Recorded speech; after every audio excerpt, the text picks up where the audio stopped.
if I was making $10 million a year, Okay. and my wife was making 100, that wouldn't even bug me care. at all. But if I was like not able to provide and she was paying all the bills, I think that would seriously bug me, because that wouldn't make me feel like a man. Yeah. That would make me feel like that would never happen. But that would. Yeah, no, there's a lot of stuff that you've said online where like I would never guess your age. And I'm like guys that are like in their 30s and 40s need to hear what the fuck you're saying. That's how I feel. It's weird because it seems like normal to me, and I mean, like I choose it, and it's also normal to all of my guy friends. Yeah. Like I think I've met a lot of guys, both my age and older, that are very successful, but they're also very like immature for their age, and that's a red flag. No, I think so too. You seem very like values oriented. Yeah. Well, I think so, at least. Yeah, I think every time like I hear you share a perspective, I'm like, that is bars. That's what I feel like when I listen to your stuff. Like I was listening to something the other day about guys who go out with an expectation of an outcome from a girl, and it's like, why are you even going out like that? Well, I used to do that, and I think it's a validation thing, and that's like I don't know. I feel like I try and I always want to learn. Like I wish I studied psychology in college. I didn't learn anything in college. I was in a business school. I wish I went to business school. But I went to U of A, and like they call it Harvard of the West because you need a pulse to get in there, and that's about it. So it's like a joke. But I wish I studied psychology. I think it's really interesting. But yeah, I mean, I think when you're going out and you have the expectation of bringing someone home, whether you're a guy or a girl, it goes both ways. Yeah. And I think a lot of the times, like my content is about guys stuff. And I think like I'll say it from a guy's perspective, and a girl might hear it and get pissed off. You know what I mean? I've actually never gotten pissed off from your content. So let me give you an example. I'm kind of jumping in 1,000 different areas. And by the way, feel free to like ask me anything from a girl's perspective, because I have really different takes too. Okay, cool. Yeah, I mean, I always want to be challenged. So the other day I posted a video, and I said all of my guy friends are like putting their head down, grinding right now. At least the ones my age, right? In this like young 20s area. They're grinding right now, and they're kind of putting girls like aside because it's really distracting. And it goes the same way for girls with guys. It's really distracting, like at least, thousands and thousands of years of evolution. Like you're wired to only want to, reproduce, right? Facts, yeah. So especially at a young age like this, like that's the only thing you're thinking of. Most young guys are only thinking of that, but most of my guy friends are like kind of putting that aside. Because they're like, I'm just going to build my castle in these early years. And I made one video about that. And I didn't even say anything bad about the girls. I just said, like, I don't know that many girls doing that too. And it's the truth, because I'm not friends with that many girls. Okay. But I think that perspective came off the wrong way. Okay, well, one, I think we're going to be friends. Okay. So you can Sweet. have a platonic girlfriend. Two, I think you're right in a way. I think a lot of girls are pushed towards, look, you need to get married by a certain age, have a kid by a certain age. If you don't prioritize that, then you lose the window. It's over. And then you can focus on the career stuff later. Not everyone gets that message. Some girls get that message. The other message that girls get, which I think is too much, is you can do it all. Nobody tells men that. Nobody goes to a guy and be like, you can do it all. You can be a nurturing father who's super present, but is also working on your body and into fitness. And then also you're a super entrepreneur who's out there, and you're also speaking at conferences, and you're also traveling. There's no do it all. Everything's like a sacrifice of one. Yeah, I agree with you. I don't think you can do it all, but that's why. And it's interesting because I had a friend of mine who's like a young men's dating coach on my podcast a couple weeks ago, because I wanted him to like challenge me and like give me a different perspective. And he was like, young guys need to be dating as much as possible, because that's gonna like exponentially help you out in every other area of your life, right? Okay. But my perspective was like, I want to be the father that's very, very present, and I want to be a young father. Like I want to start having kids at like late 20s and be around and have like 6 kids and take them to all the games. And that takes a lot of time. and I'm gonna need, and I want to be like very successful by then. There's just no way to make that happen unless I'm like sacrificing a bit of fun right now. I love the like vision that you have for yourself. I think Thanks. it's very like mature, level-headed.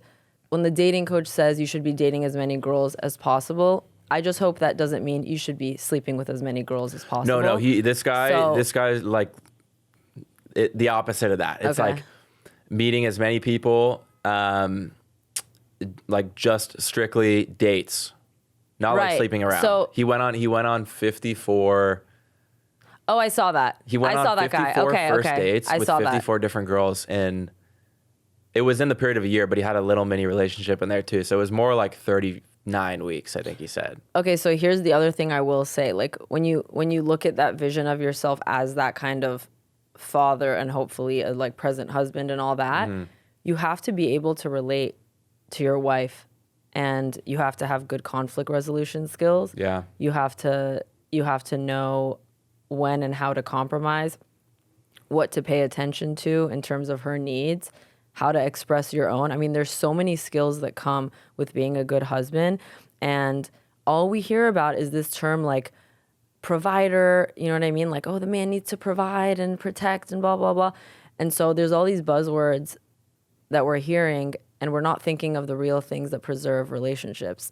So I don't know if it's you need to go on as many first dates as possible, or just building your social skills in general, because I think you can even build relationship skills with your friends. You know what I mean? Yeah. Like, but I see what you're saying though, and I do think like dating is because what this guy was saying is if you completely put off dating to make your money or whatever, you know, build your castle once again, and then you have no dating experience, like then you have the money, but then you're really lacking in another really important area of your life. do you feel like that's what you're doing? No, because I'm still, I mean, to be honest, I think I'm probably behind like most guys dating. Behind? Like dating experience wise, because I'm really picky. Like I feel like some of my guy friends have probably been in, I don't know, like probably 4 or 5 long-term relationships. Okay. I've been in like 1. Yeah, but don't. And it was pretty short, honestly. It was pretty short, but then it was like it ended badly. So then I was just like, you know what, like put that aside for a little bit, focus on some other stuff. How did it end badly? I got cheated on. Oh, you got cheated on. Yeah, but it was like a minor getting cheated on. Okay. It wasn't like an affair type situation. It was like college relationship. Okay. Lots of messing around happens in college. Not that serious. Okay. And it was for the best anyway. But it too. hurt your feelings. Super bad. I was so down bad. For how long? So long. Like, and I think it wasn't even about like the fact that it wasn't even like the loss of that person. I think it was more of an ego thing, to be honest. Like, how could she do that to me? Yeah, I think I had a super high ego. Like looking back, I can reflect on this now. In the moment, I didn't understand it. But yeah, I was like, I felt like the king. I mean, this is going to sound ridiculous, but in my own little bubble, I kind of was like the man. I was like president of the top fraternity at a huge party school. I had bleached mohawk. Oh, whoa. Like I was like king douchebag, and I like genuinely felt untouchable, and like nothing could. Once again, sounds ridiculous, right? But when you're in that environment, it's like, you know, that's all that matters. I felt like the man, and then I got, you know, I had like this girl that I was super into, and that was kind of like my like queen in that situation. I got cheated on, and that was like, oh my God, I'm not bulletproof. And I think it was really valuable because I think I thought my like status as a person was what would make you bulletproof in a relationship. But in reality, kind of touching back on the previous conversation, you can have like the fame, the money, the power. You can be like the most desirable person in the eyes of everyone else, but if you're not giving your partner the proper amount of attention and care and respect, then you're not bulletproof, right? Like anything could happen. So does that make sense? Yeah, it totally makes sense. I definitely wasn't a very present boyfriend. So did you have a conversation with her about this? Yeah, I think afterwards I was like, I think I tried to like even fix it after, and she was like, I mean, we barely even hung out anyway. Like, you were always busy. So, Okay. you know, I don't think that excuses anything, but I definitely wasn't like the Most present partner. the most present partner. Yeah, for sure. So that was a good lesson, honestly. Yeah, for sure. And I do relate to like feeling like you're the man and bulletproof and whatever. When I was 17, right before I went to USC, and like I thought it was like okay looking, but I got a nose job, and then I looked way better, and then I got way more attention, and I thought that. And I think it affected a lot of my friendships because I would always talk about like, oh, well, you know, this guy's hitting me up or whatever. And then I realized like my friends were just so annoyed with me that I kept talking about that or thinking that that meant something. And yeah, I think it's important to like check your ego. For sure. And it was something I needed, definitely. I learned a lot from it. I went and also I gave me like incredible motivation too. I feel like sometimes Isn't it crazy how when you get hit and you're at rock bottom, something just happens to you and you're just like, nah, I'm gonna do this. Yeah, 100%. I like to tell people, I like to make videos about this all the time. I mean, it's way too overused, but when you are like way at the bottom, there's nowhere else to go but up. And I like to tell myself if I'm really going through some shit, whether it's relationships, friendships, business, I always tell myself like something really good is about to happen. I don't know when it is, but it's gonna. I don't know when it's gonna happen, but it's gonna happen. That's a good perspective to have. And that keeps me going for sure. Okay. Yeah. I love that. Thanks. So you have this brand, SquidHaus. When did you start it? My cousin and I started it end of junior year of college for me. Okay, and what was the motivation behind it?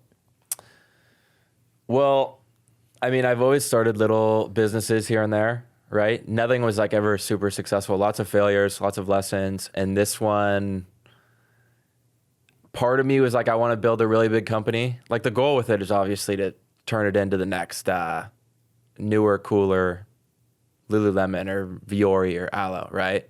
That's the end goal. But at the time, it was just kind of, I wanted to make a cool pair of workout shorts for myself. And then I hit up all my friends. I was like, do you guys like these? They like them. And then started making content at the same time to like talk about that startup phase, you know? Yeah. I figured like everybody else makes content after you sell your business or, you know, or you grow your business to a huge point and then you start making your content or then you write your book or then the movie's made about you. I was like, why doesn't anyone talk about the beginning? Yeah. That's the hardest part is like starting. Gary Vee, I feel like, was doing content like that as he was on the way Yeah. up. But he's a little older though. Yeah. So I wanted true. to show what it's like, you know, for like a young, what was I, 20 at the time. I wanted to show what it was like for like a 20-year-old guy starting a business in college and like just show what my experience was like and be super vulnerable and transparent about everything. So I'll make videos saying if we had like a big win, like the business just did this much this month because we made this change. Everyone in the comments will be like, you're cocky as fuck. But then in the next video, it'll be like, this is how we made the biggest dumbass decision ever. And this is what it cost us. So I try and give like the full picture, Right. you know?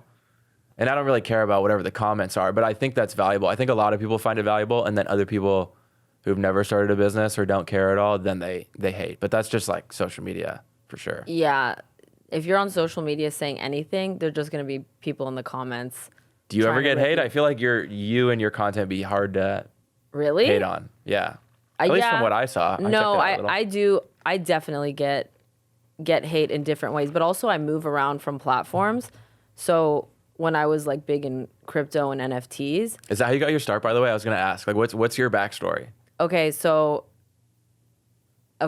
when I was around your age, I was doing red carpet reporting for Hollywood Reporter. So I was like at the Golden Globes, at the Oscars, interviewing celebrities, and I thought it looked really cool. You know what I mean? It just looked really cool, and it was fun being there, and you're around all I'm these sure people. it sounded cool too to your friends and to your sounded network. cool. It sounded cool to everybody. And then I sort of realized that like when you're at those events, you can only talk about subjects that are within the parameters of whatever event is happening. So like if you're at the Oscars, you can only ask about like what is it like to work with so and so on this movie, or like who do you think's gonna win, or whatever.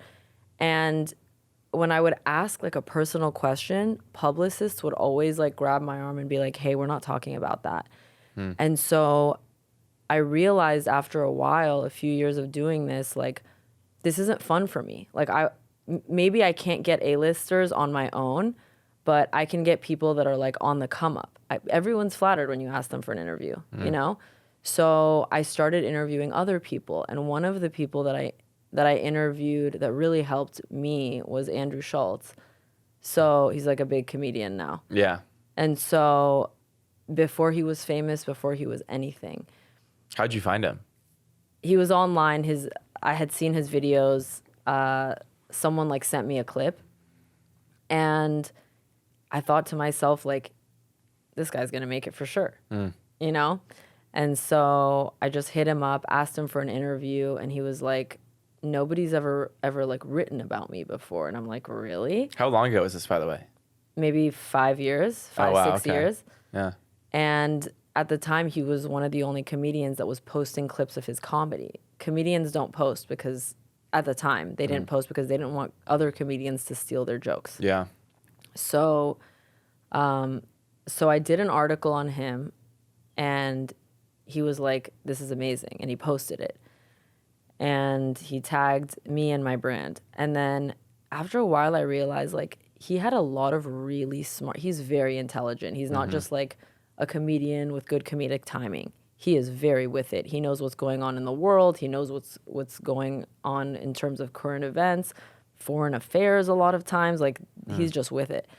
And so he would say things, and I'm like, hey, can I turn this into like a branded quote image with your face? And I showed it to him, and he's like, yeah, for sure. And I was like, would you mind posting it on your page and then tagging us? He's like, not at all. And so he would do that, and then other people, he was getting bigger, and other people would discover us through him posting that. That's one Nice. example. And then I just started interviewing other people that were really big in their fields. And one thing that I realized at the time was I did like interviewing authors because they knew their talking points, and they just had so much to say that was so insightful.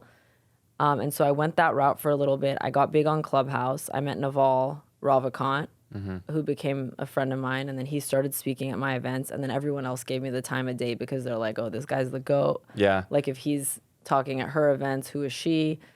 And so Well, that's great because you're helping like these little guys, and then they're helping you when they start to get bigger. I think that's the perfect example of like positive collaboration, which I unfortunately think is pretty rare here in LA. yeah, and being early. Yeah. Like, it is so valuable to be early on someone. I feel like on social media, there's a little bit of like a clout chasey vibe. And I get it because, by the way, clout helps. Yeah. Like, for if I sure. were to interview Kanye West, for example, that would be like huge for me. Or like, we watched Bobby Altoff get big. 'Cause out she of was nowhere interviewing- too, or maybe because she was you saw interviewing that rappers. coming. I don't know. I Because don't she know was how interviewing because she was interviewing rappers. But how did it start for her? I don't know. I mean, Yeah. there was that rumor that like she was in an industry plant or whatever.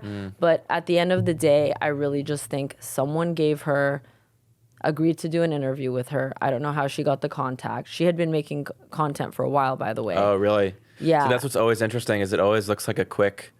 I don't know if you saw my video on Matt Rife the other day, but when Matt Rife popped up out of nowhere, I was like, it's easy to look I at. saw that video. Yeah, it's easy to look at him and be like, yeah, good looking dude. Like, yeah, you know, he was made to be famous or whatever. And then Yeah. you realize he was a, D-list comedian for 9 years, whatever it was. Oh, yeah. Everyone's been doing it way longer than you imagine. Oh, yeah. And then all of a sudden, like, something changes. So, when I met Andrew, I just remember him vividly at the Improv, pacing back and forth, just trying to make sure he had everything down.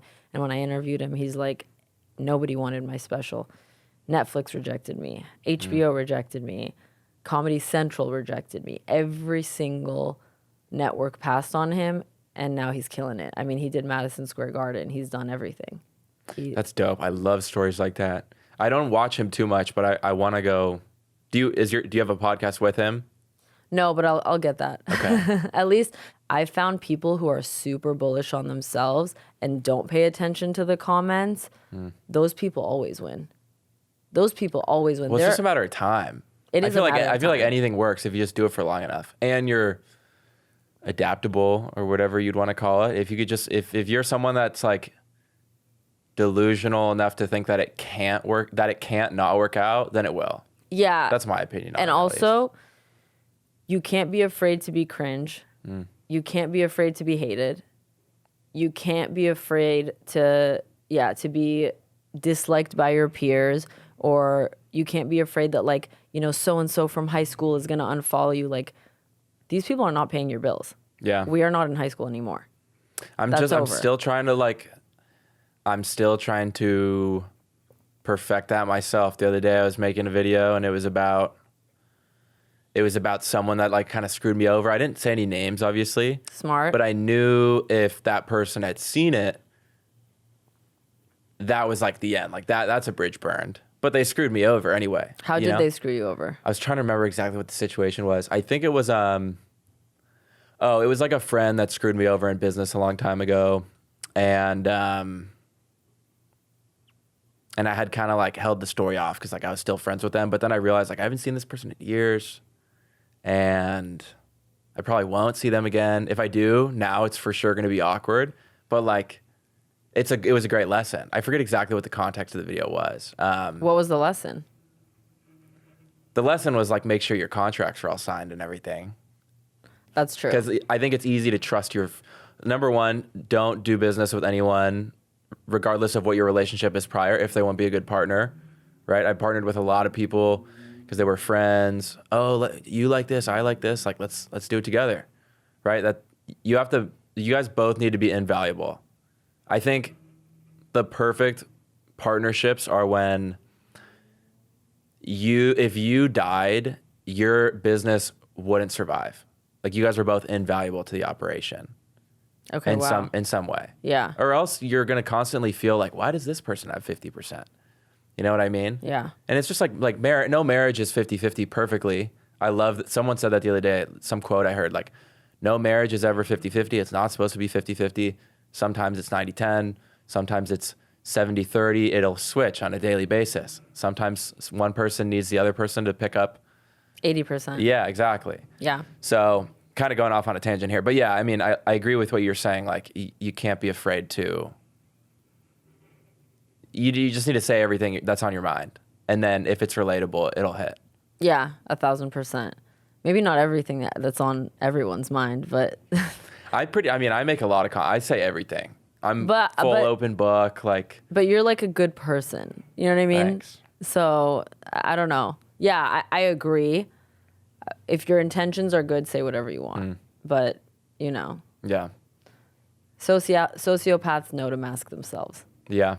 I've ran into a lot of those too. And sometimes they seem like the most charismatic, kind, good people at first, and then slowly. Oh my God. I have met people a lot from the internet because I'm so into like personality and conversation. I've met people that are super charismatic, and then as you get to know them, you see all of these flaws, and then you realize that their personal life is in shambles. And just because someone is charismatic and upbeat and well liked by the masses says nothing about how they are in interpersonal relationships, and that's something that I had to learn over time. What's like a telltale sign? That what? That something that what's like a rule that you hold to yourself that it could be like cheating, for example, right? If someone, that's my thing, is it doesn't matter if they're a business partner, if they're a friend, or I'm saying if they were a business partner or a friend or a work colleague, like if I find out someone's like a serial cheater. Like on their girl? Yeah, or a girl on a guy. Like it doesn't matter how good you are at any other, like. You don't want to work with them. Yeah, because I look at that. I think everything translates over to everything else in your life. Yeah. I think integrity is like one whole view And it's not just like integrity in business, integrity in your friendships, integrity in your relationships. I think it covers everything, right? Once again, good person or not, right? And I think everyone has it.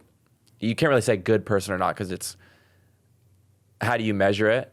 I have my answer for you. Yeah, what do you think? So I look for someone who is self-correcting. If someone doesn't have an anchor, whether it's religion or just some kind of code that they abide by, and they're not introspective and reassessing themselves, that type of person will always blame you for everything. Yeah. That type of person will always blame you for everything, whether it's in your personal relationships, so people you date, or it's in your business relationships. It is so hard to work with someone who will not take personal responsibility. It's more than just being self-aware. Everyone's like, well, you need to be self-aware. Some people know what the fuck is up, and they're still blaming everything on you. Yeah, and how can you grow as a person for that? One thing that I made a video on this the other day I was glad it got the right response. But I think especially for a lot of guys, saying I was wrong, admitting guilt, admitting fault, it's looked at as like weak. You know what I mean? So hot, by the way. I think. So hot, by the way. So I was literally, I'll expose myself a little bit. Please. I flew to hang out with this girl the other day. It was our first time hanging out. I think I met her off Dating app? Raya. Yeah, I met her off Raya. Cute. Hit it off. She was really cool. We were like talking nonstop for like 4 days straight, right?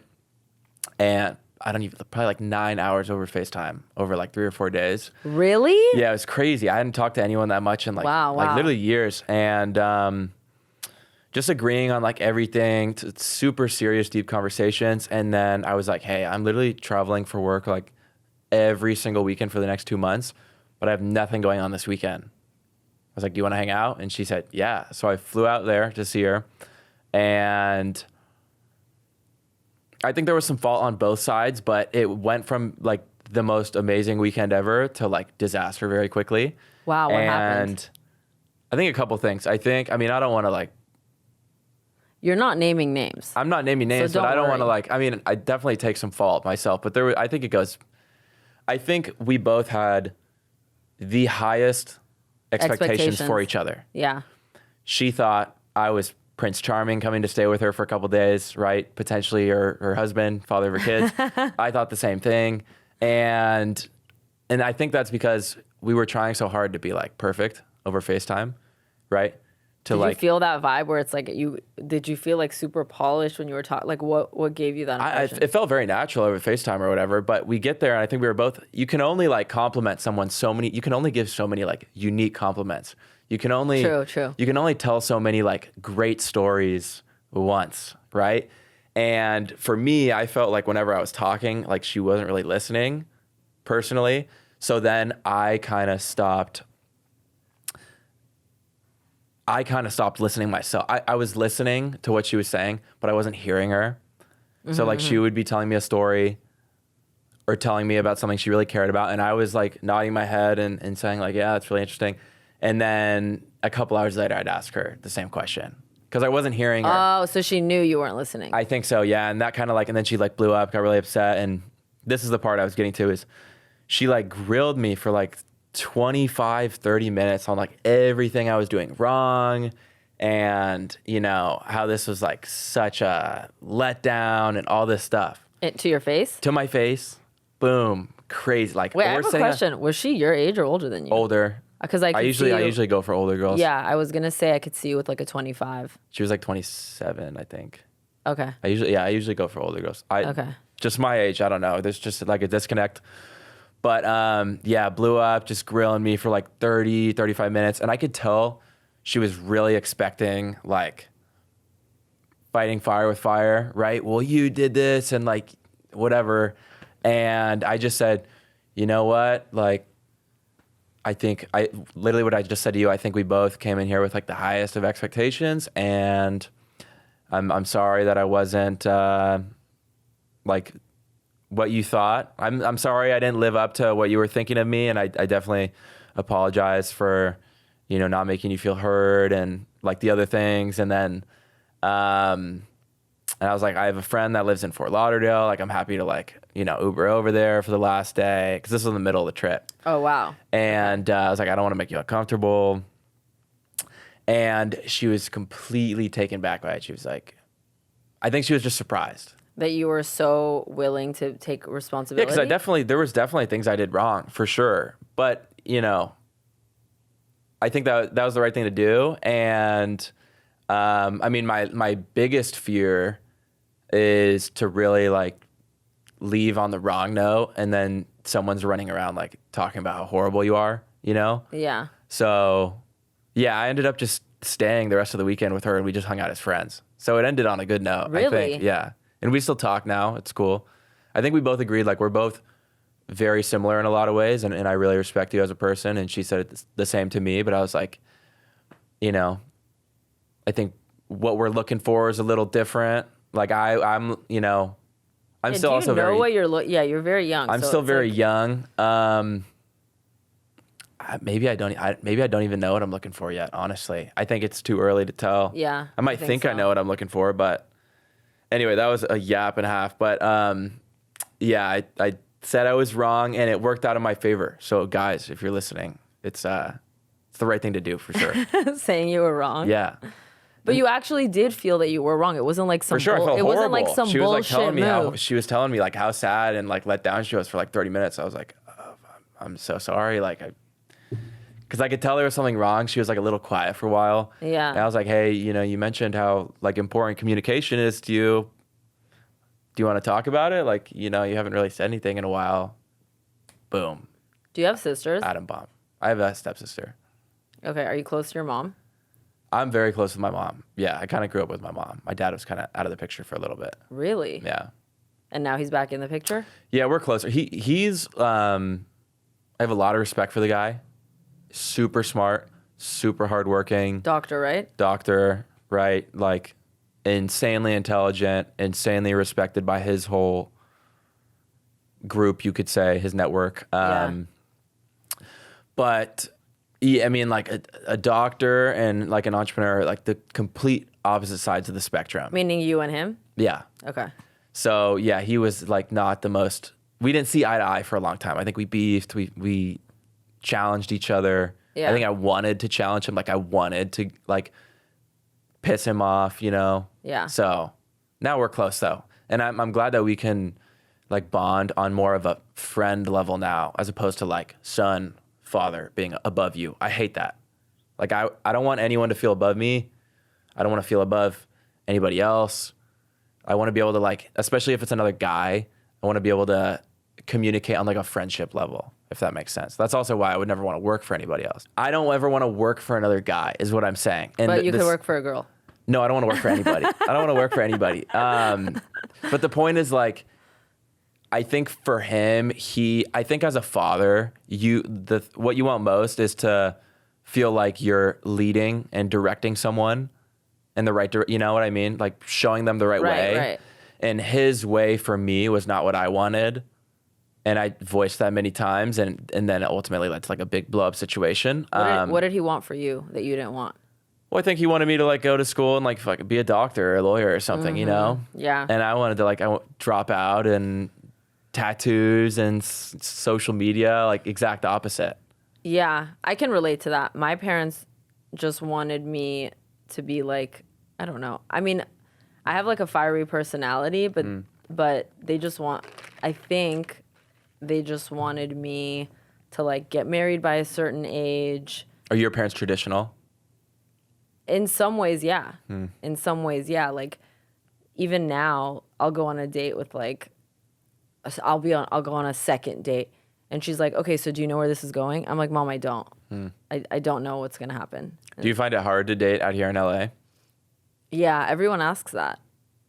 I'm always curious. Different areas. Yeah. There's different stages in life. You lived here. Yeah, for a little bit. What's it like dating here versus dating in Austin? I mean, do you want like my really I want honest? the honest that I'm here to have an honest My really conversation. honest answer on that is I think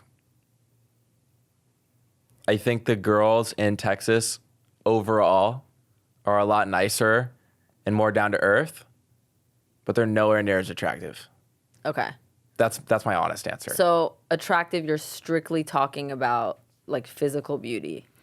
Yeah, like I'll walk around LA and not even like going out, just like going to like a restaurant or something, and you'll see like the most stunning girl ever all the time. Same thing with like Miami. Yeah. Right? Miami, especially New York. Those are the 3 hot spots in the US, pretty much. It's true. When I go when I'm in any of these places, I'm even like, whoa, this girl's hot. All the you time. Notice Like it all the once time. a day you see someone, you're just like, she's insanely attractive, right? Yeah. I haven't seen that much in Austin. And I was really surprised by it. A lot of people were like, bro, the girls in Austin are so beautiful, and I'm gonna get fucking hate for this, but maybe my type. That's the thing. Maybe What is my your type? What is your type? I don't know. Maybe my type is like a more LA looking girl, whereas like Austin and Texas is like a less prepped up version, if that makes sense. Interesting. So, but to be honest, though, to be fair, I don't really go out in Austin, so maybe I'm not giving myself like the opportunity. You know what I mean? you really saved yourself there with that one. Why? No, I'm totally kidding. Okay. So how important is someone's beauty versus other characteristics? Because I've seen you make videos talking about how like, dude, that's not the most important thing. I've seen you make videos about how like guys sort of choose based on that, but then it's like, what else is it about? Oh yeah, this conversation fires me up. I love talking about this. I think most let's go. guys only look at one thing, and that's attractiveness. Whereas I feel like girls do a better job at like ranking everything. So I think the way I look at it is if there was like a chart and it had 5 scales out of 10, physical attractiveness, like ambition, values, intelligence, kindness.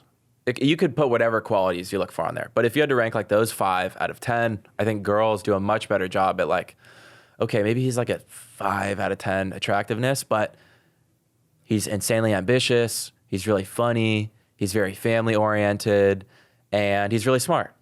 He's a 8.2 out of 10 now. Yeah. To me, attractiveness. Yeah. Guys, most guys, I'm not even exaggerating, like most guys, I think, look at one thing and one thing only, and that's the attractiveness. And it's unfortunate because it's even the guys that are pretty successful too, who you'd think would be better at seeing someone for like full all picture. Yeah, exactly. Right? It's not just like the loser guy. It's like, oh, the guy who has made a lot of money, who's very successful, who's very good at business, still might go for the girl that's like, 9.5 out of 10 attractiveness, but then like everything else is lacking. Are you know what I wondering mean? why psychologically? Because I think I have the answer. Well, I'm sure there is like some sort of biological reason. Not biological, psychological reason. Is it something to do with status and respect from other men, probably? Yes. Damn, you're good for your age. Very Let's good. hear it. Okay, so I was on a yacht in Miami, and I meet this guy, and first of all, I had a strange interaction with him. Like, I went and introduced myself, and he was like, wow, you're very type A. And he's like, you're very cute, but do you know how to submit to a man? Like, that's such a weird thing to say. Nice. That's such a weird thing to say. Yeah, very strange. Yeah. How old is this guy? Like around 40? Oh, yeah. Okay. Yeah. So I feel like that's not that rare in Miami, too. Meeting someone that says something like that. yeah. There's some weird people in Miami. Yeah, but there's some weird people everywhere. True. I see this sentiment, and I'll talk to you in a little bit about how like politics sort of affects people's perceptions on dating and marriage, because I think that's like a big one that I've noticed. But this guy, I hear him later in a conversation with another guy, and these are all super successful guys. And he says to this guy, bro, one of the best feelings in the world has to be when you're walking into a room with a dime on your arm, and everyone else turns their heads and thinks to themselves, damn, what the fuck does that guy do for work? Like, what does that guy do? Okay, you know what? You're absolutely right. 100%. And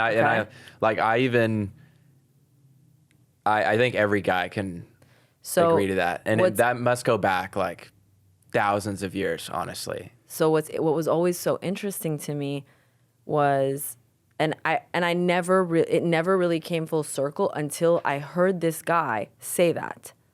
Until I heard this guy say that, and because I don't you think girls want that too? Sorry to interrupt. Like girls want the guy that all the other girls want too.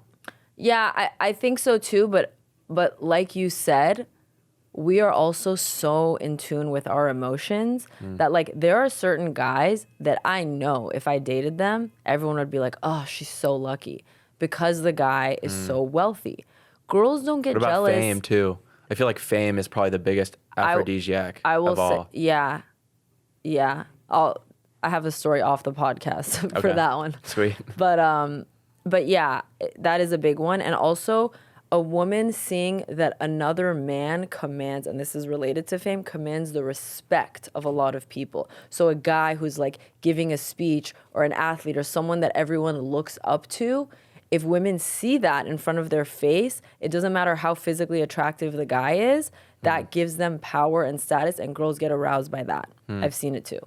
So, but what was so interesting to me is that the guy saying one of the best feelings in the world has to be so guys looking over at you. I would have thought he would have said like, you know, as you're like sleeping with her and you're about to, like, you know what I mean? Like I thought that would have been the experience. Like you're with a beautiful when you wake up girl, next to the most stunning girl ever, after you've like had the most amazing night ever and you've made love or whatever it is.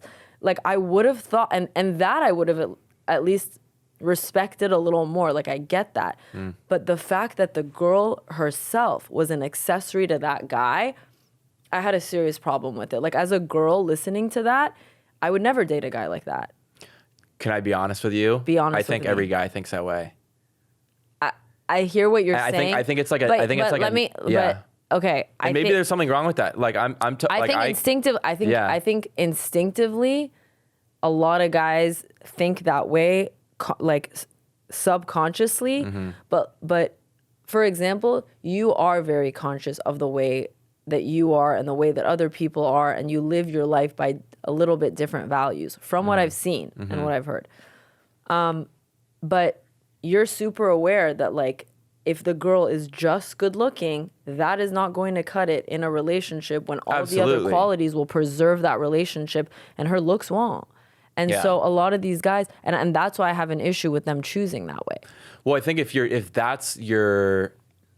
I agree with you. If that's the only thing that matters to you is like having your trophy, like that's definitely a terrible way to look at it, right? And there's a lot of guys like that, unfortunately. Probably even majority of guys, right? But I mean, I think that's like instinctively built into all men, just like women instinctively want like more of most women, would you not agree, want a guy that like could defend them, right?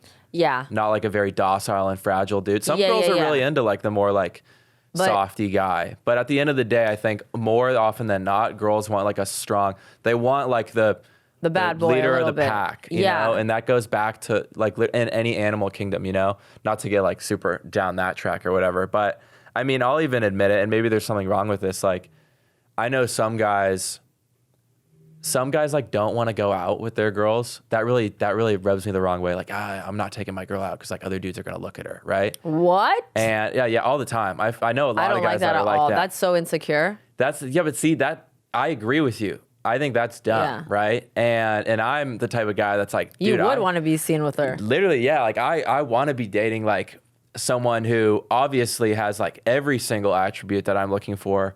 But I wouldn't have a problem with walking out and everyone looking at them. Like that would make me feel good. Like if I walk into like some like big dinner or some like big party and your girl is like way more famous, way more wealthy than you, like that wouldn't bug me at all. Like that would make me feel great. Okay, wait, that's interesting because way more famous and way more wealthy are two other things. Okay, that wouldn't bug me. As long as I'm like, I don't want to feel like if I was making $10 million a year. Okay. And my wife was making 100, that wouldn't bug me at all. But if I was like not able to provide and she was paying all the bills, I think that would seriously bug me because that wouldn't make me feel like a man. Yeah. That would make me feel like that would never happen. But that would make me feel very what's the word? Invaluable as a man. Yeah. You know what I mean? Yeah. But yeah, I wouldn't have a problem. I mean, I would like that, honestly. I think that'd be sick. But I know a lot of guys that really... This is why I love Gen Z. You're Gen Z. I guess, yeah. I think you're Gen Z.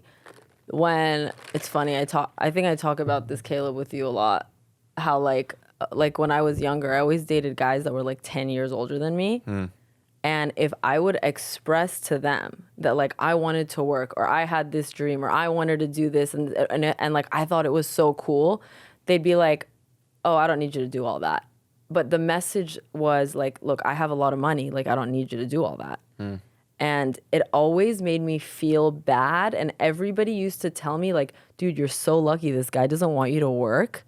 But I don't think that's hot. I think it's hotter if the guy if the guy can provide and you have the option to work or not. Not like, you shouldn't work and because I have money. And that's what I didn't like about it. When I started going out and like meeting younger guys, because when I was in my 20s, I was only dating older guys. Once I hit like 31, then I started getting attention from younger guys, and that was never even an option. How does that feel? Me. At first, I was like, is there something exciting about that? Like, be honest. Yeah, because the vibe is better. They have more energy. They're more like what. There's a lot of guys I can think about that are younger that like when they find out what I do, they're like, oh, that's so sick. That's so awesome. That's so amazing. Like, man, you're just like so cool and I'm just like, okay, you're right. Yeah. Like, you know? And so I think being around younger guys and going out with younger, and I'm not talking like your age, I'm talking like even 27. Yeah. They're even like, damn, that's so fire. You know what I mean? Like everything, I felt like they liked me for me, that generation. I felt like they liked me for me. Whereas the way that I was dating, it was more like, I'm this role and you're that role. And this is how masculinity is and this is how femininity is. And we need the polarity and whatever. And to some extent, like, I guess some of that stuff is true. Like we are attracted to like the more dominant type. I still am attracted to but dominant but kind. Yeah. That was another thing. When I was younger, I used to date guys, I'm talking like high school and like mid-20s. I used to date guys that like seriously thought they were thugs. Like they acted like that, super. Were they? I mean, not like really, but they thought, you know what I mean? Or like, and they were like super influenced by like rap music and so am I. And so that's who I vibed with more. And I remember one of the guys I dated had like a serious anger problem. And I grew up like listening to Eminem. So if you ever heard like Eminem's songs, especially towards his ex-wife, Kim, like very aggressive, very like hot and cold, on and off, fighting, the makeup, sex, whatever. So I thought that was normal. So I was in relationships with guys like that. Turns out very toxic. Yeah. Okay. Turns out very toxic. Yeah. And by the way, the other problem. But fun. The reason why fun. the reason Terrible, why but... people get hooked is because the sex is better. It's more exciting. And it's more fun because you're on the roller coaster, but the lows suck and the highs are even higher. But But for in terms of like long-term relationships, do not recommend. For sure. Do not recommend. But I started working somewhere and I met this girl, and I started telling her like, yeah, like guys like this. She's like, what's your type? And I was like, yeah, guys like this excite me. I love this, blah, blah, blah. And she goes, you know, it's so interesting that you're telling me that you like guys that are aggressive and all of this stuff. And she goes, in my culture, a man who's strong is a man who can control himself and has discipline and doesn't just go off. And I was like, wow, I had never thought. What was of her that. Culture? She was Hispanic. Yeah. And so she's like, that's actually strength. And that one just hit because I was like, wow, like these guys that are getting into fights and all this stuff, like I used to think like that's so hot. And when I looked at it her way, I was like, wow, that's so true. Like I don't want the guy who's like the father of my kids to be this like unhinged person, you know? And so there's little things that you realize that you're attracted to. When I interviewed Robert Greene, he talked about this. He's like, a lot of the things that you're attracted to just go back to your childhood of what you're familiar with with your parents. And I had to look at myself and be like, okay, what in my environment was like this? that made me attracted to that. And so I think it all does stem from childhood for sure. Yeah. I mean, when I think about like, I had a lot of friends from college, like girlfriends from college who I feel like this is pretty general, pretty well known, but like, would you not agree that girls who had like a bit of daddy issues typically are more attracted to like toxic relationships? Yeah, for sure. Yeah. So yeah, that's what most of the girls I was friends with in college like. And a lot of the guys are attracted to girls with daddy issues because they like to be daddy. That's just what I mean. That's just what I hear. That's just what I hear. Yeah. So yeah, all of these things are really interesting. I like hearing about this type of stuff, and I'm jealous of that conversation you had with Robert Greene, because I think that would be very fascinating to like really get down to why people think this way, where this comes from. I'm jealous of that interview you got. So I mean, you'll probably get an interview with him. I would love to. Yeah. So I remember one of the things that he said to me that I never forgot in the interview was, if you want to know if someone's really into you or if they would make a good partner, pay attention to the gifts that they give you. And he said, anybody can buy you flowers or diamonds or jewelry because they know that that's the right gift to give. But if someone's paying attention to the books you read, the music you listen to, the movies you watch, and they're really in your world and getting you a gift based on that, then they're paying attention. And I thought that was like really profound. I had never heard that. Yeah, no, I agree with that for sure. I'm even trying to get better at that myself, because I used to suck at that. Like, wait, but how are you going to you're not dating that much, are you? I'm not, but like the other day when I was like starting to talk to this girl, I remember one of my guy friends was like, start writing stuff down, because I have the worst memory possible. Oh, wait, okay, like start writing that she says? Yeah, like I have the worst memory. I think I have memory loss, to be honest. I have a hard time like being in the moment, to be honest.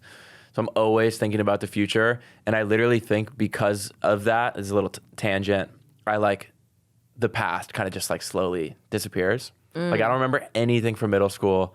High school's barely hanging on. Even college is already like, that was a year ago. So I'm slowly forgetting everything. I right? like that for you though. It's kind of nice to not remember everything. I'm fine with it. People are like, isn't that sad? I was like, not really. Like, yeah. I mean, it's all, maybe that'll be sad like when I have kids one day, and I don't think I'll forget about their childhood or anything, but I think in general I try and like look forward so I don't even focus on the past. And when you haven't thought about stuff in a long time, it's hard to like, go back to those memory banks, you know what I mean? So what have you been writing down?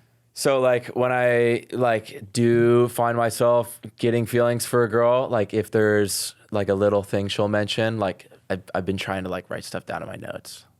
Okay, do you remember like the last thing that you wrote? Or like one thing? Like simple stuff. Like if they mention like, oh, I love Thai food. Like I'll go and pull my notes and I'll be like, loves Thai food. Or if they mention, like if I ask a question, see, because of that last experience I had, I really don't want to repeat that where I ask someone like, what's your favorite movie? Like 3 times in a short, to the point where like, I already told you that.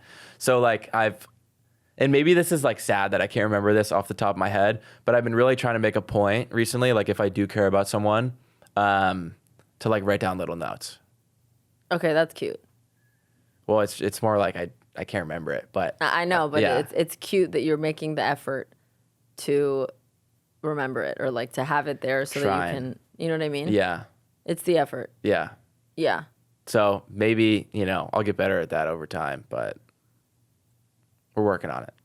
Yeah. God, this could really go in any direction. Open book, like I said. Oh, open book. No, I know. I noticed that about you. You just don't. Were you always like this? No, I think I used to like really care what people thought about me. How did you get over that? Practice. I think. Because I feel like I'm still not fully over it. I feel like I'm over it, but I'm not fully over it. I used to be so insecure I talked about this the other day on like a live, I think. I used to try so hard to be like the person that fit in, Yeah. If like I was hanging out in a friend group, every friend group has like different stuff they think is cool, stuff they wear, little things. Do they cuff their pants? Do most of them like wear the flat bill hats or like little dumb stuff like that? You know, there were literally friend groups in my college. They all wore like these flat bill hats. I called them like, it was like this one fraternity. I called them the Newport guys, right? Because everyone in Newport wears that. Or like this other house, like are always wearing gym attire, right? So every friend group has different stuff that like identifies them as that group. And I would try so hard to fit in years ago, and I didn't feel like myself, and it sucked. But then the more that I just did like whatever the fuck I want, acted, said, and didn't care whatsoever about like conforming, the freer and better I felt about myself. And I do think it takes practice. So like with social media, you know, I get a lot of support and a lot of people really like my stuff, but I have a ton of haters too. Like, I don't know if you I see them. Have you ever seen my comments? People will literally be in my comments, be like, I don't know why, but I fucking hate this guy. And I just like the ego, the comments about the ego and stuff. Yeah, like I always look at the comments and I'm just like, I laugh at that. Like that, it doesn't bug me at all. They don't even know you. It's fascinating to me. I actually think it's interesting. So like, why is this person so angry? Why do they think that way? So many reasons. Is it jealousy? Is it envy? Yeah, that's part of it. Did their older brother bully them yesterday? Yeah, or you might remind them of someone that they don't like, and they're not going to say it to that person. They'll say it to you. When someone is typing, it's very different. They wouldn't approach you and dare say those things to you. No one has ever come up to me in person. That's what I'm saying.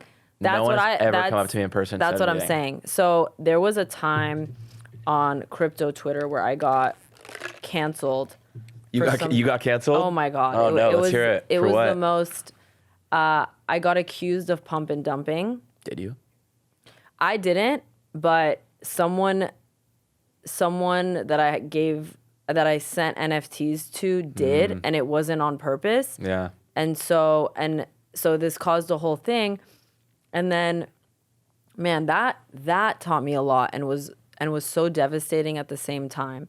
But I'll never forget my lawyer who was also like, why the hell did you apologize? Because I was so scared my podcast sponsor was gonna like not renew. Yeah. And they didn't. But whatever.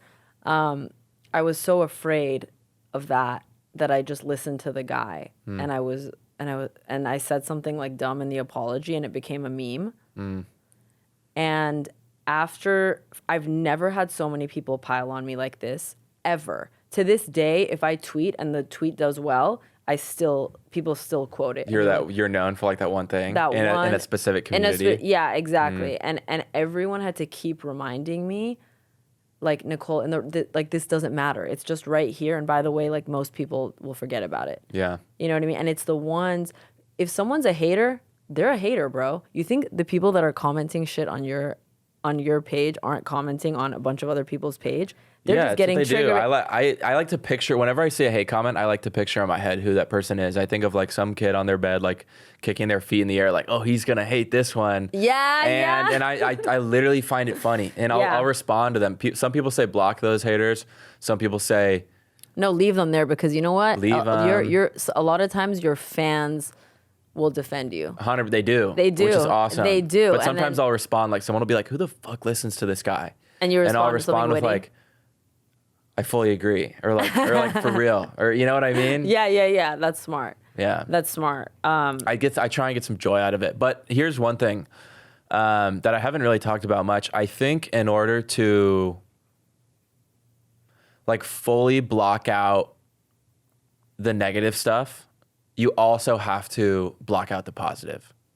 This is what I've experienced myself. I think for me, like, getting back to what we were just talking about, how like not caring about what anybody thinks about you, being a completely open book.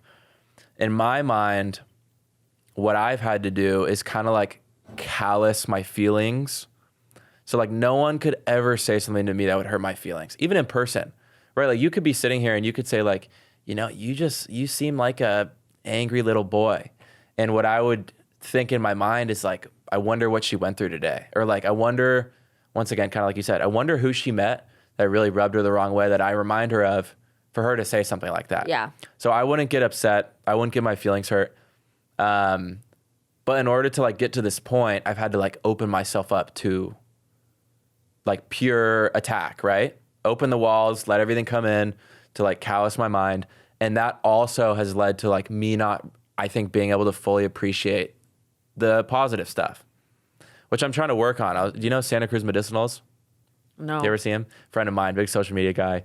And he was telling me that the other day. He's like, bro, you really need to like make it a priority to like go and read your positive DMs and like let that, like when someone DMs you and says like, bro, you've changed my life.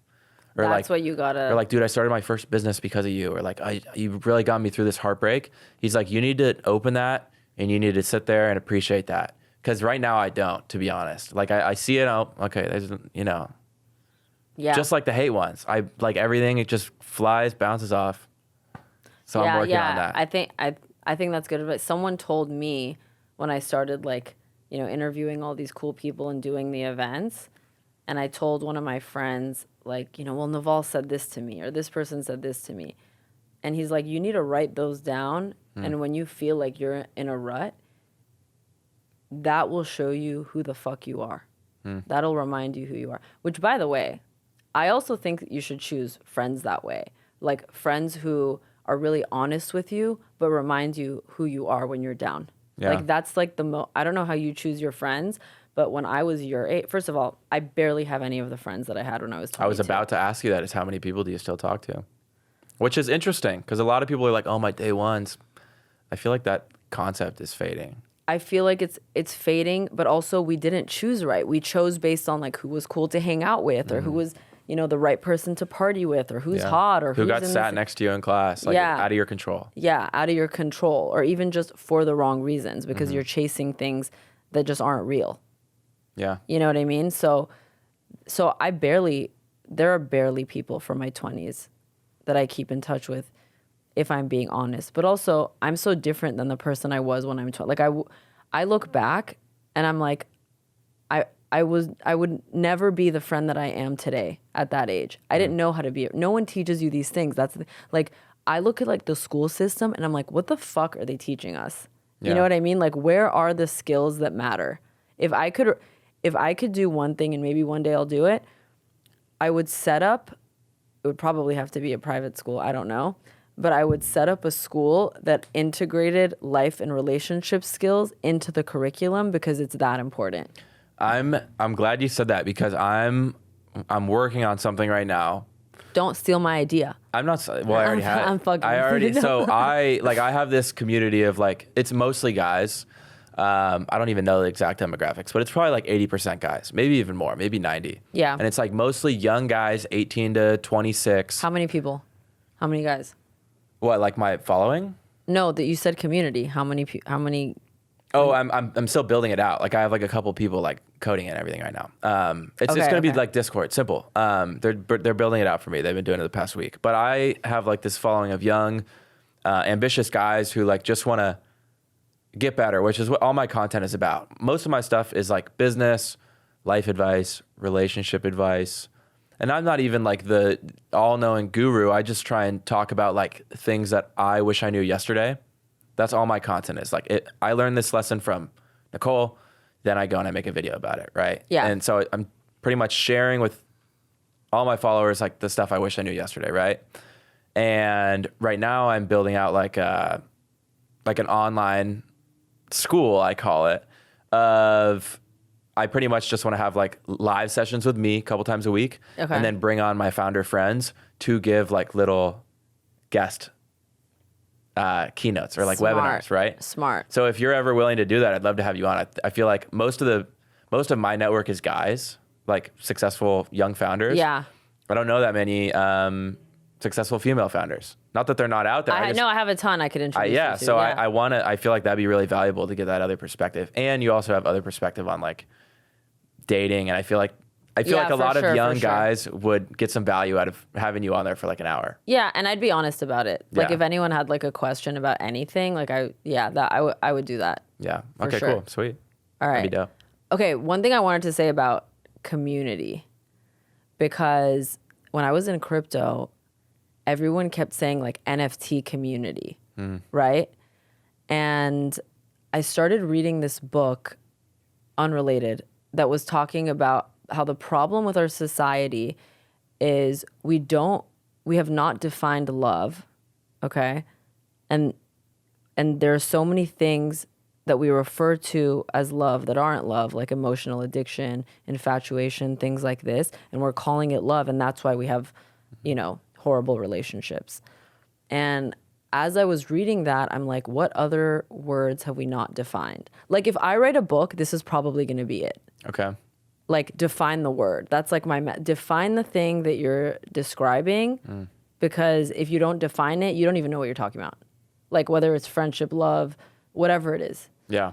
And so community, I was like, okay, how do I define that word? Because they're calling it the NFT community, but everyone's pissed when they're down bad and they're only friends when they're up. Yeah. Sounds about right. So then I'm like, I don't like that. To me, that's not a community. The other thing that I realized was a lot of people grew up in like religious communities, schools, communities that their parents built through their social networks, whatever. But when you talk to them, they look back on their childhoods and they're like, I felt so much shame. I felt like I was different. I felt like I did not belong. And I thought to myself, like, okay, if I were to define the word community in a healthy way, because that's all I care about. I don't want to build a community that's not healthy. I think it's a room or situation where people, when they enter, they're greeted with curiosity, not judgment. And people are genuinely interested in their lives, and there is no negativity, jealousy, whatever. And then I think it's up to, I guess, leadership, whoever's leading that community, like you're leading yours, to make sure that that doesn't exist. And that happens with like company culture. Like, have you ever been in a workplace where like people are free to talk shit and everyone's like being really judgmental? I think that's horrible. I think really good leaders don't even allow that. Like, I love a person where someone's trying to gossip and say horrible things and they're just like, why does that matter? And they just like change the subject. Yeah. Like, that person, 10 points right there. Just 100%. for that. No, I fully agree. So that's what I think about when I think of like community, just like, because you're building one and you're young. So I think to myself, like, you already have really good values, but for anyone else listening, because I'm sure like they look up to you and they're like, oh, maybe I want to do a community like this. Like, I think it's just important to factor in how people are being treated and how they relate to each other within that. Yeah, I think any business or team business and a team would be considered a community as well, in a way. And I think every community, like you said, is a reflection of the leader, the one person, and what their values are. Because I've seen like businesses that do extremely well and their founder is just like the greatest guy ever or the greatest girl ever, right? Just not only super ambitious, but just very kind. Yeah. Making sure their employees know that they're, they matter, that they're not just a number. And I don't know. I feel like as long as the leader or the founder, whoever's in charge, is emulating those values and they're engaged and active, then it can happen for sure. Yeah, no, for sure. For sure. So I'm working on that. We'll see. I'm going to try and be active in there, in mine. In your community? Yeah. Well, if you're leading it, you're going to be a little active. Yeah, for sure. Yeah. So, okay, so you have the business. You're already online as this like personality. Your TikTok is crushing. It's all over the place though. Is it? Sometimes it's doing well, sometimes it's not. TikTok sucks. I know, it's really hard. That's why I'm trying to go crazy on YouTube next. So like with my podcast, right? Everyone that's watched it has told me like, dude, this is so valuable. This is fucking awesome. Like the pace is great. The guests are great. Like, I don't know why it hasn't ripped yet. And it's because like there hasn't been mad exposure, right? So now I'm in the process of doing the same thing, hiring out like, half a dozen, hopefully a dozen eventually, clippers to just go through and like spam it everywhere. And some of them put a lot of effort into the clips, some put none, some do very well. Like I posted one on my own account last night. It's at like 250K views right now. What did you say? I don't know. Let's pull it up. Okay. It was just a clip from the podcast. Might be controversial. Okay, let's see. Who cares? They better. Oh, it was the Matt Rife one. Oh, yeah, I saw that. Yeah. And then here's another. That one was last night, 250K. Okay. And then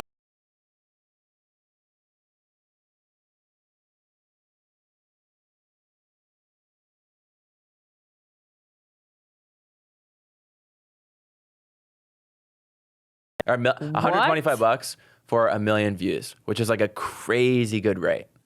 Okay, we need to talk after this because, okay. I'm gatekeeping this guy though.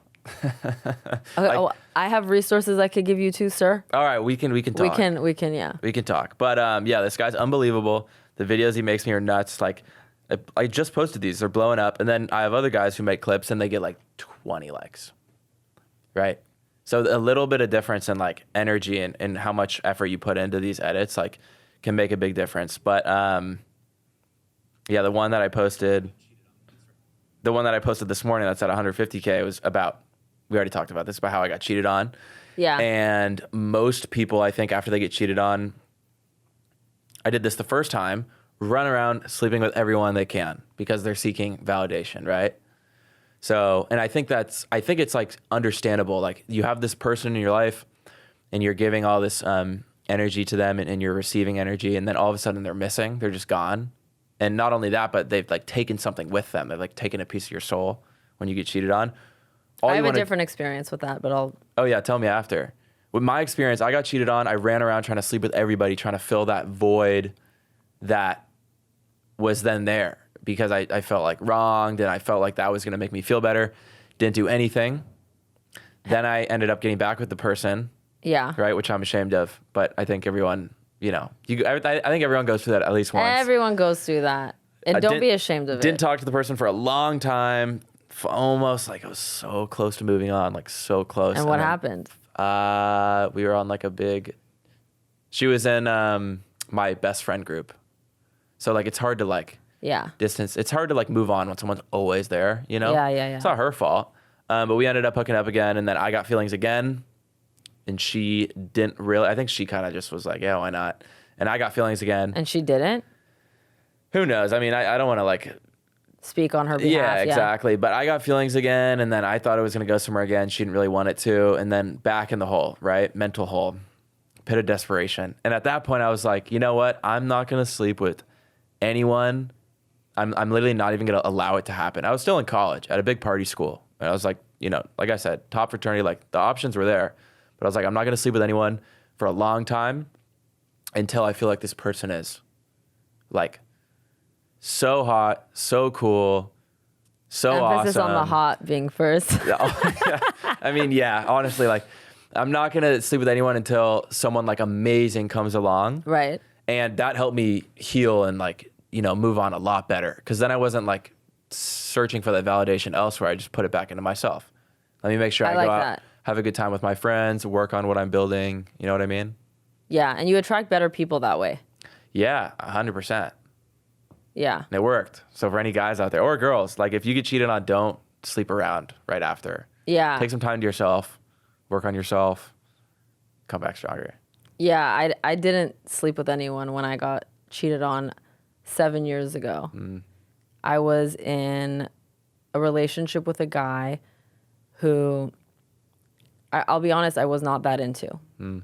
Every other boyfriend before that, super like, oh my God, I love him. I want to like sneak out of my parents' house and be with him, that kind of feeling. This guy, safe, checked all the boxes. So like successful. Who you thought you were supposed to be with? Who everyone around me thought I was supposed to be with. Like they'd be like, oh my God, and he's doing all this stuff for you and he's buying you things and he has a home, and like I was 26. And when he finally did cheat on me and I caught him, I went to therapy and the therapist was like, you know what you're feeling? I go, what? And she goes, relief, because now you don't have to marry him. He had already asked my parents to propose. Yeah. And I was like, damn, she's right. I think if I was like in love with him or something, I would have been so devastated. But I was so relieved because at that point, like I wasn't working a lot. That's why I think I totally understand like the stay-at-home mom thing, because I think being a mom is a job. I really do. But I think women should have financial stability and know that they can be on their own before they enter into a relationship, because you don't want to be with someone just because you know they're taking care of you. That's not the reason you want to be with them. It's great that they are. It's great to have that option. I want that option, but I'm not going to be with someone because of that. I'm going to be with someone because I look up to them. I think they're an amazing person. We have great conversation. I'm attracted to them. I wasn't that attracted to the guy. And so honestly, I'm not saying he had an excuse for cheating. And by the way, as far as I know, this guy is a serial cheater. It has happened. Oh, yeah. Yeah. So but at the time, I kind of could see him in a situation where another girl was, giving him attention. Actually, he cheated with an office manager. So yeah, and he was a doctor. So I sort of I could understand why that dynamic. Apparently that's very common too. Apparently that's real common. Apparently doctors cheat all the time. Yeah, I also think a lot of doctors, not all of them, because I know some good ones. I think a lot of doctors have God complex because they go into a situation and everyone's like, "Oh, doctor, we need you." Like they need them. Yeah. And so everyone treats them a certain way in the office, and then when they go out in the real world, reality doesn't match up to the way they're treated there. So they can't fathom that. Yeah, and like my dad has literally told me that because he's a doctor. He's he's a very smart guy, very well respected, and he's told me not only that, but unfortunately, a lot of doctors go into medicine for prestige, external validation beyond just saving lives and helping people. It's whether it's the money or the respect, right? They want to maybe it's societal respect from your family, from your community. Oh, my son's a doctor, right? And that's been around. That's not new, right? So it's unfortunate that a lot of our trust is put in hands of people who don't really just want to help you. They're doing it for the clout in a way. Yeah, no, I feel that's real. Yeah, that's real. And so I totally, at the time, I sort of understood why that dynamic would appeal to him, although no one should cheat. But yeah, that's fascinating. By the way, it's so interesting now that I'm thinking about it. I don't, at this age, I don't think I would date a doctor. And maybe not even a lawyer. Well, I think the doctor type personality doesn't really go along with what you do, with me too, as an entrepreneur, because I think nothing against them, but doctors and lawyers are in my mind, kind of system people. Right. Right? Nothing against them. Gotta put that out there. Same. Very important type of people. But it's a follow the rules, right? You're not encouraged to break the rules. Whereas as an entrepreneur or even in crypto, right? You're constantly trying to invent new things, find out easier. You want to cut corners, right? The best entrepreneurs are people who figure out the most creative ways to cut corners, right? Make other people's lives easier, provide value in those different ways. And that is extremely shunned in the world of medicine because that's how people get hurt.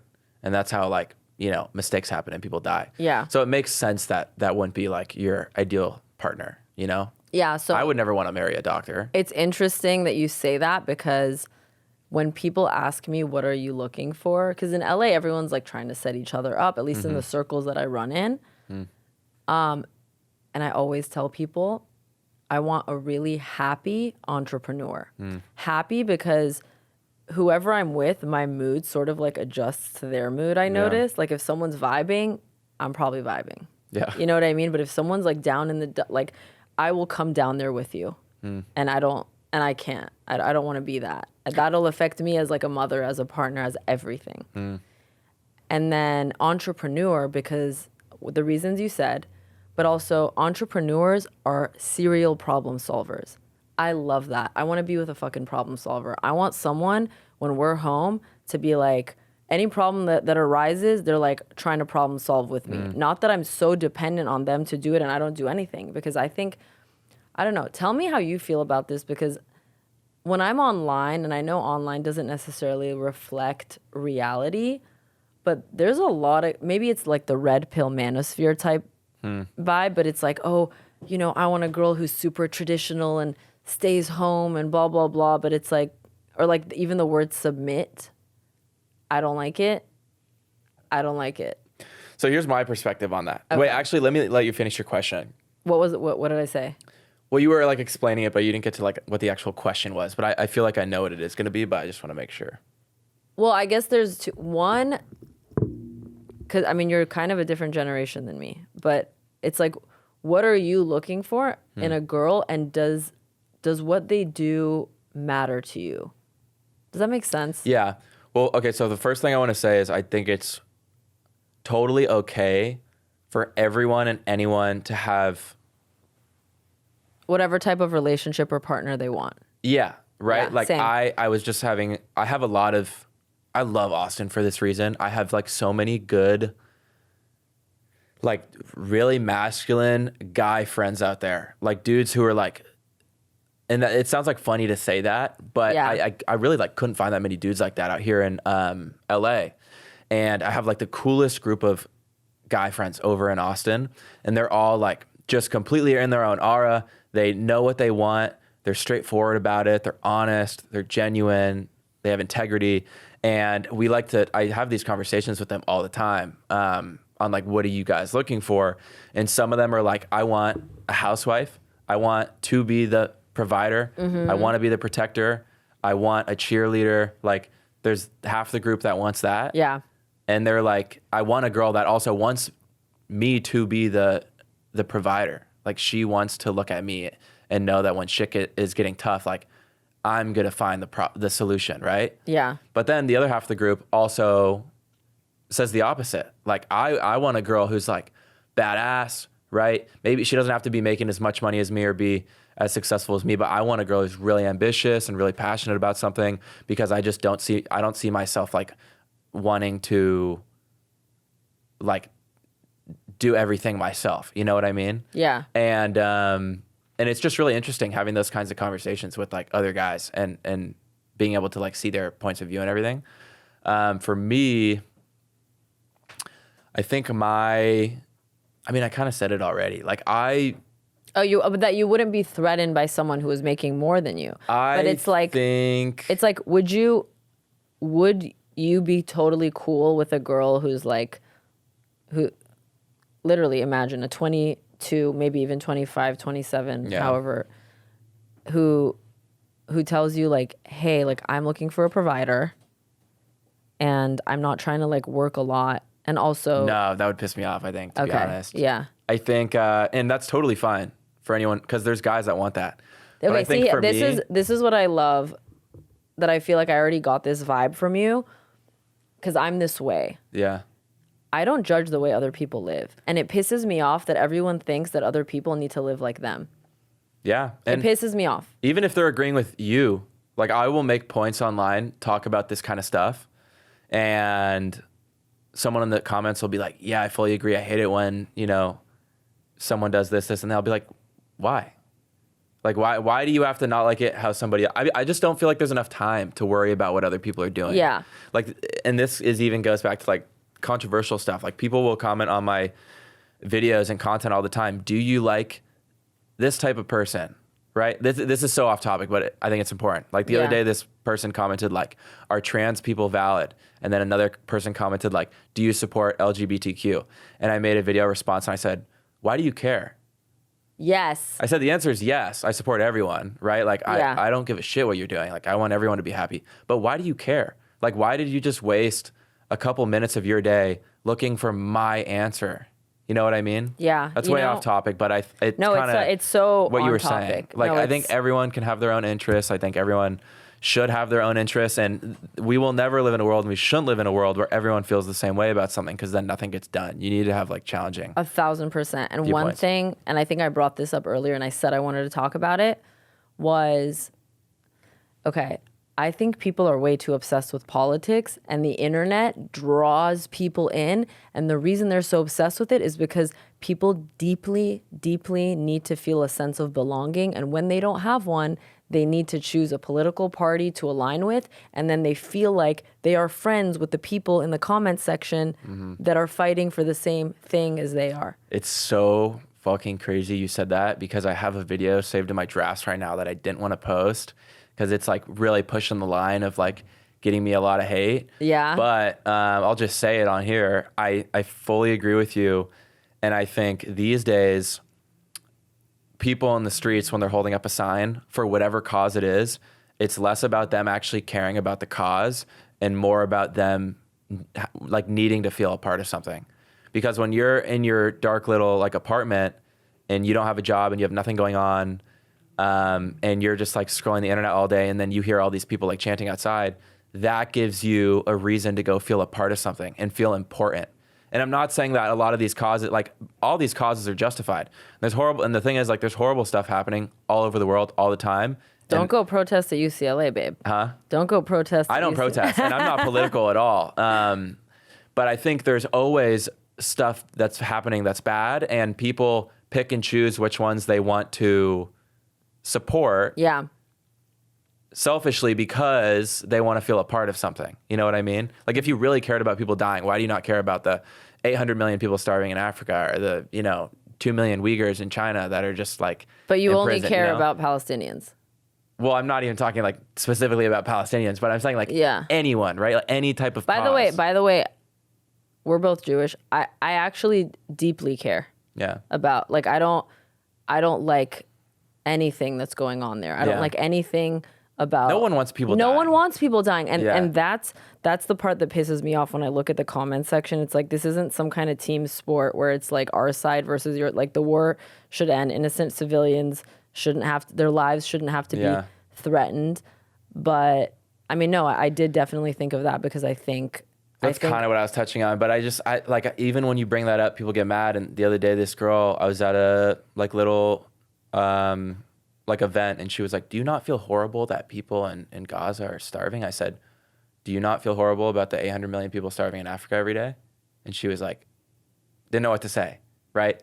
Because my point was valid. By the way, there's a million things to feel horrible about. And if you really wanted to feel horrible about other people not being in your shoes, like you will feel horrible all day long, every day, right? Because the world is too big and there's too much evil, right?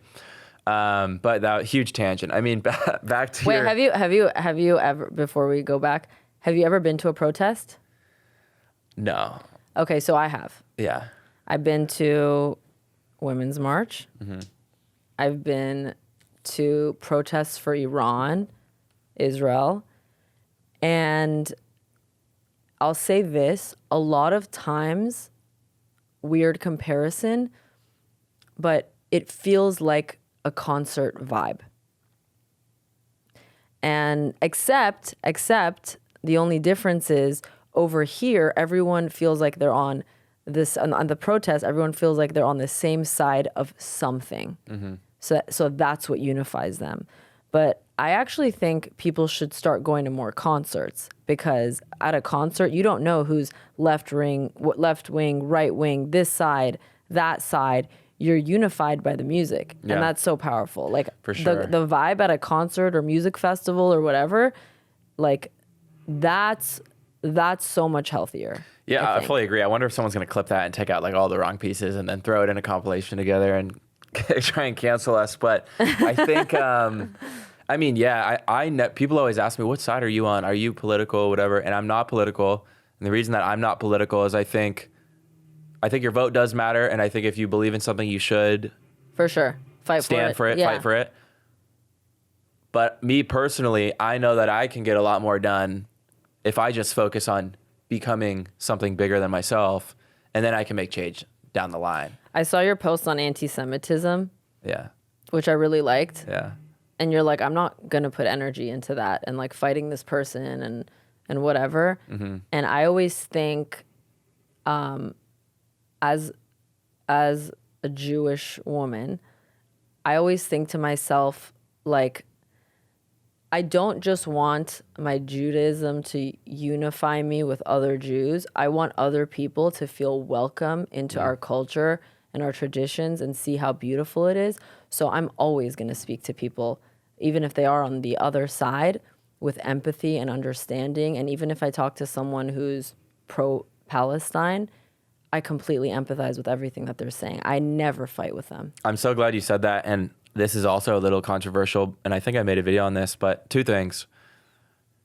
Number one, I'm Jewish, right? I'm only half Jewish, but I identify as Jewish. I wear the chain. I'm super proud of it. Like, I had family members that were like, pretty much everyone in my family like got like murdered in the Holocaust, right? Except for a couple that escaped, and then they, restarted the family, right? Which side is Jewish again? My dad's. Okay. So apparently to some people that's not, but I look at it as like, okay, well, my family was killed in the Holocaust, so like, does that not count, right? It counts. Is that enough? It counts. It you know? counts. Anyway, I'm super proud of being Jewish, but I always try and see both sides. And there are a group of Jews who I've seen videos of this, who genuinely believe that they are like better than everybody else, and that's fine if you want to think that, if you want to be proud of something, but they will make a point to vocalize it, right? Where have you seen this? I've seen videos of like super Hasidic Jews saying like, yeah, we are like interviewed on the street, like, do you think you're better than other people? Like, yes, like 100%, like that we are chosen, like blah, blah. That is what creates conflict. And like, it doesn't represent most Jews, by the way. Exactly. We're not like that. I think most, and so I have like a interesting theory, but I think the reason that a lot of people hate Jews is because in general, Jews are very intelligent. But, you mentioned this when I first came in here, I'm tall and I'm, somewhat like bigger of a person, which is pretty rare for Jews. Most Jews are small and skinny, and yet they're very intelligent. And I think you think back on like the nerdy kids in middle school or high school that got bullied. How did that dynamic look? It was the big, bad, muscular guy who usually wasn't that intelligent, beating up on the weaker little kid who was usually really smart, right? Yeah. And it's because the bigger guy feels insecure, feels essentially like afraid that the little guy is better than him, right? That's why, in my mind, when I think of like the dynamic between bullies and like the victim and the guy that's bullying, that is what causes that, right? It's usually this bigger, stronger guy, and then skinnier, weaker physically, but more intelligent guy, which is the nerd that's getting bullied. And I think about Jews and how Jews have been getting bullied all through human history, and I think that is like a perfect representation of why that's happening. And it's because, there's like these tiny little skinny, like non-threatening Jewish people that are very intelligent, and they make it a point to say like, we're better than you. And that pisses off a lot of other people. And that creates that animosity, that jealousy, that envy. And I think as an entire group of people, if Jews would work on becoming extremely well-rounded, you no longer become the person that's envied and more respected, right? But well-rounded how? Does this make sense? So I'm trying to explain it in the best way. Okay. If I'm right here and there's this like tiny little weak, skinny Jewish guy over there acting like he's better than everybody else, that's going to piss you off, right? Why does this guy think he's like the shit, right? I could beat his ass, right? That's what most guys are going to think.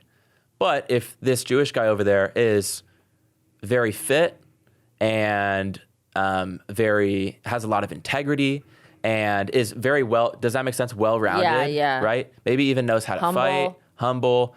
It's no longer a feeling of animosity, jealousy, envy. It's a feeling of respect. And so I think as an entire group of people, if Jews would work on not just the books and work on becoming like badass in all areas of their life, they could be extreme leaders in society and not just looked at as like the evil powers behind the scenes. You know what I mean? Oh yeah. Not to get like into that whole world, but that's my like psychological understanding of why a lot of people hate Jews. It's because typically Jews are like physically not threatening, but they carry a lot of power. Yeah, that's interesting. And if they would work on becoming more well-rounded, maybe there's a better word for that, then it would, steer away from jealousy and envy and more towards respect. Yeah, no, I totally get that. Does that make sense? It does make a little sense. I don't know if I explained that the right way. I definitely think this will trigger people. It will, for sure. But I genuinely believe this. And maybe I'm wrong, but I genuinely believe it.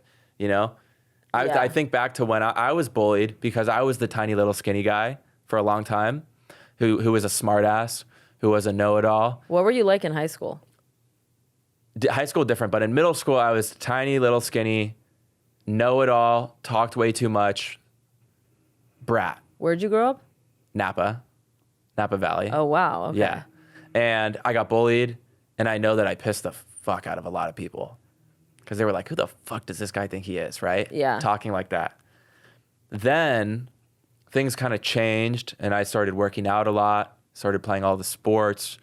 And in high school, it kind of switched, and I was like, I don't want to like toot my own horn or whatever, but I was like very well respected in my high school. And same with in college, I was like the president and everything. And at that point, I had respect from my peers, but I could see it from the different lens. Because now I would see the tiny little skinny nerdy kid who's weak and not physically threatening, talking a big game, and it would kind of piss me off. Like, dude, I could beat your ass, bro. Shut up. Why are you talking like that? Yeah. So I was able to see from both perspectives on like why people get angry at others. Once again, I don't know if I'm explaining it the right way, but it makes so much sense in my mind. Yeah. There's things like that I think about. Yeah. Maybe I just yapped for too long. What was the original question you asked me? It was about girls. It was about girls? Yeah, it was before we went off on. Oh, crazy. All the way. Oh, about like working girls or no? You said you said what do you look for in a girl? Yeah, what do you look for? Okay, back to this question. I look for someone who's ambitious in some sense. Okay. Right? It doesn't even have to be like in business or money, but just like really passionate about something. Maybe they're really passionate about art or psychology or fitness. Maybe they're like an athlete of some sorts. I think as long as like two people are growing on the same in the same angle, then you can work together. But if like some girl, to me, we talked about this earlier, is just like really physically attractive, and then I'm always trying to get better and become a better person, right? In every area of my life, I think you quickly grow apart. But if you're both like growing together, even if one is growing a lot faster than the other one, then at least you're growing together. And I think that's what creates like a very good dynamic, right? Because you're parallel. Yeah. So yeah, I mean, obviously, like I want someone that's attractive. You said that. Also, like very nice. I think kindness is super important. And then like family values, integrity, and ambition is family values. Like what, they spend time with their family. Like family comes first always. Okay. Like that's for me. Like that's why I'm working so hard right now. Is because I want to be the dad that has, once again, 6 kids, and I'm pulling up to every game, taking Elliot Jr. to like to the meeting. I have like this image in my head of me taking like my kid to like a big meeting. Okay. And some like business exec corporate guy coming and saying like, do we really need him here? I'm like, yes, he needs to be here for this. But the thing is, you're not, the baby? Yeah, my kid. But also, he's not going to say that to you because you're not going to be working for anyone. No, but I have like this little like dream scenario in my head of like someone coming in, like me about to do a deal with someone, right? Big deal, lots of money on the table. And they're like, I don't really feel comfortable with like doing this, like with your kid here. And I'm like, all right, well, I don't feel comfortable like doing this with you at all. The door's right there, right? I want to, because I grew up, one of my best friends in high school, his dad to me was like the coolest guy ever. Super successful entrepreneur. They're probably billionaires, tons of kids. They have the most insane property. Hung out with his kids more than my parents hung out with me. And my parents always talked about, we don't have that much time.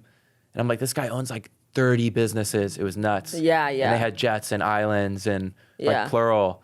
And he still made the most amount of time for his kids. And I just looked at that as like, that is where I need to be. Yeah. So. Does that guy have a son my age? No. I'm just. He's sick though. No, unfortunately not. So it's so funny that you mentioned this like scenario fantasy in your head, because I notice, and people are becoming a little more open about it, that a lot of times when like we're in relationships, friendships, whatever, a lot of what we're experiencing with other people is projections and fantasies in our own mind. It's like when you like someone and you start imagining scenarios with them because you like them so much, and your brain register it as like, oh no, this is how it is between us. They could literally not talk to you for a week, but because you like them so much, you're just fantasizing that that's how it is, and you're liking that fake scenario more and more, and you're not really seeing them for what they are. What percentage of your thoughts do you think are rooted in fantasy versus reality? That's a great question. I mean, I love talking about this concept of the future, because that's where like this whole fantasy thing comes from, right? And you love the future, not the past. Exactly, You don't right? even remember the past. I love this concept of the future because it doesn't exist. But I do think like you can make it happen, right? You can, right? There's no reason it can't. So like I think, at least in terms of creating your ideal future, like whatever you think will happen. And it always does. Like whether it's me building my business or in my career with social media, whatever, I literally have like a roadmap of like everything that's going to happen, right? Details will change. Yeah. But you know where you're going. I know where I'm going, and like this is going to happen. And there's no doubt in my mind, like it's like I can see the future. Like this is going to happen. Wait, so right? What does that vision look like for you? The vision for me? Yeah. All right. The vision for me is I want to keep growing all of my social platforms, and I want to be like, I want to be a combination of a guy like Alex Hormozi with a guy like Jake Paul, right? I want to take the really interesting, fascinating side of business, being a young entrepreneur, and combine it with like the entertainment of a guy like Jake Paul. And I just want to document like everything about my life. I'm about to hire this videographer to come live with me and just record everything because, and maybe this will sound like cocky, but I think my life is really interesting, right? And I think it's like so fun. I think your life is interesting. I love it. Like I love waking up every day. Like I hate sleeping, and I want to record all of it and put it out there. And like, I don't care what anybody thinks. I just want to record it because it's fun. And hopefully it, like I want to just inspire like a lot of next generation entrepreneurs, because I think entrepreneurs are the most important members of society. I think so too. This is controversial probably, but I think entrepreneurs are more important than doctors, scientists, anyone, because they drive innovation, and that's what moves society forward. And everything else is important too, but I think, that's why America has created the most important inventions in human history. I was hoping over and over and over. I was hoping that would be a bar, because I'm imagining this being clipped and like an American flag waving over you as you speak. I think capitalism in America has led to the most important series of inventions being created ever, and they just keep on happening. It's always coming from America. Like sure, every once in a while something comes from somewhere else, but that's because like entrepreneurs here in America, right? And it's been that way since this country was founded. So if I can inspire tons of people to go out and start their own businesses, then I look at that as like, damn, I did my part. Even if it's impacting 10 people, 100 people, 1 million people one day, maybe. But that's what I want to go do. And that's what I'm going to do, is like, just keep on building these businesses, document it all, go on podcasts like this, have really interesting people like yourself, other entrepreneurs on my podcast, share their stories. And in my head, it's like, this is already like going to happen. I just have to go like, put the pieces of the puzzle there. You're doing it. You know what I mean? See that. I already see that for you. I was speaking at a conference that Alex Hormozi was speaking at, and I actually interviewed his wife, Layla. She's a stud, by the way. She's a badass. Yeah. She gets a lot of hate, unfortunately. It sucks. But you know what? The way she handles it is so cool. Like, I remember she got a nose job, and everyone's like, you look so different. What happened? And she's like, I got a nose job, guys. Like, she just says whatever the thing is. She doesn't care. I was surprised. She made a video about how, like, people comment on her voice or whatever. I know what video you're talking about. Yeah. Yeah. And just her relationship with Alex and how he, like, helps her deal with that. I think their relationship, because they have so much exposure, especially with young people, is actually affecting the way a lot of people see relationships. Because even when I was at that conference, I'll never forget. He said, you know, a lot of guys come to me and they tell me, I just want a wife who cooks and cleans and does laundry. And to them I say, you're looking at a $45,000 a year employee. If that's if